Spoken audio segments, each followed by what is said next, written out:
Hello' everybody welcome বন্ধুসকল, পুনৰ এটা নতুন ভিডিঅ'লৈ আপোনালোক সকলোকে স্বাগতম জনাইছোঁ। যিসকলে মোৰ ইয়াৰ আগৰ ভিডিঅ'টো চাইছে তেওঁলোকে নিশ্চয় গম পায় যে মই ভুৱনেশ্বৰৰ পৰা কলকাতা হাওৰা ষ্টেচনলৈকে বন্দে ভাৰতত আহিছোঁ আৰু এতিয়া কলকাতা হাওৰা ষ্টেচনৰ পৰা আমাৰ যিটো গেষ্ট হাউচ আছে সেই গেষ্ট হাউচটোলৈকে আমি গৈ আছোঁ। গতিকে ভাবিলোঁ কি ৰাস্তাত যিহেতু প্ৰায় 9:30মান বাজিছে, ৰাস্তাত যিখিনি আমাৰ কলকাতাৰ নাইট ভিউ আছে সেই নাইট ভিউখিনি আপোনালোকক দেখাওঁ। আৰু মই সঁচাকৈ ক'বলৈ গ'লে মই বহুত শুনিছোঁ কলকাতাৰ নাইট ভিউ বহুত ধুনীয়া হয়, ৰাতিৰ কলকাতাৰ সৌন্দৰ্যই বেলেগ, এনেকুৱা টাইপৰ বহুত কিবা কিনি কথা শুনিছোঁ। গতিকে ভাবিলোঁ কি এটা ভিডিঅ' বনাই আপোনালোককো দেখুওৱা যাওক কেনেকুৱানো ৰাতিৰ কলকাতা আচলতে। হাওৰা ষ্টেচনৰ পৰা অলপ আগুৱাই আহিয়ে আপোনালোকৰ সন্মুখত চাব পাৰে আমি দেখিলোঁ এই ফেমাছ হাওৰা ব্ৰিজ। আচলতে কলকাতাত চাবলগীয়া বস্তুবোৰৰ ভিতৰত সবাতোকৈ ফেমাছ বস্তুৱে হৈছে এই হাওৰা ব্ৰিজখন, যিখন ব্ৰিটিছসকলৰ কাৰিকৰী দক্ষতাৰ এক অদ্ভুত নিদৰ্শন বুলি ক'লেও ভুল কোৱা নহ'ব। হুগলী নদীৰ ওপৰত 1942 চনত নিৰ্মাণ হোৱা এই ব্ৰিজখন আচলতে কেণ্টিলিভাৰ পদ্ধতিৰ দ্বাৰা নিৰ্মাণ কৰা হৈছিলে আৰু সেইবাবে এই ব্ৰিজখনত নদীৰ মাজত কোনো ধৰণৰ পিলাৰ বা খুঁটা নাই।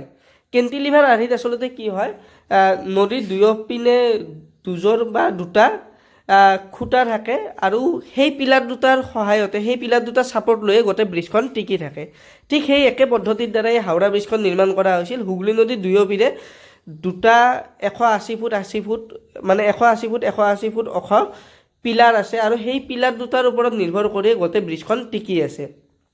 ইয়াৰ উপৰিও আৰু এটা অদ্ভুত কথা, এই গোটেই ব্ৰিজখন নিৰ্মাণ কৰা হৈছিলে ষ্টীলৰ দ্বাৰা আৰু যিহেতু ষ্টীল সাধাৰণতে লগাবৰ কাৰণে আমি কি ইউজ কৰোঁ, বল্টু বা নাট ইউজ কৰোঁ, কিন্তু এই গোটেই ব্ৰিজখন নিৰ্মাণ কৰোঁতে এটাও নাট বা বল্টু ইউজ কৰা হোৱা নাই। যেনেকৈ আমাৰ কাঠৰ চেয়াৰ এখন বনালে কাঠ দুটুকুৰা জোৰা দিবৰ বাবে কাঠৰ খিলা ইউজ কৰা হয়, ঠিক তেনেকৈ এই ব্ৰিজখন নিৰ্মাণ কৰাৰ সময়তো কি ইউজ কৰা হৈছিলে, কিছুমান ষ্টীলৰ খিলা ইউজ কৰা হৈছিলে।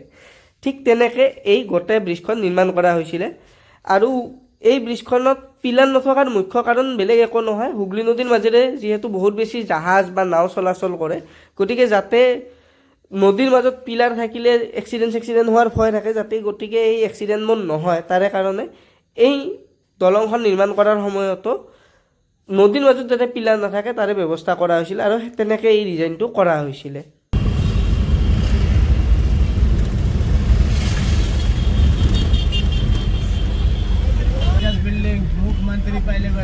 আচ্ছা আচ্ছা, এতিয়া মুখ্যমন্ত্ৰীৰ হেৰি আছিল। अभी कहाँ गया है वो? अभी दूसरा बनाया है ना? दूसरा वाला नया बना है। हाँ। नवन्नो नाम है। নবৰ্ণ। এইয়া এইখন টেক্সিৰ কথা কৈ আছিলোঁ আপোনালোকক, চাওক এইখনত উঠি মজা এটা আহিব।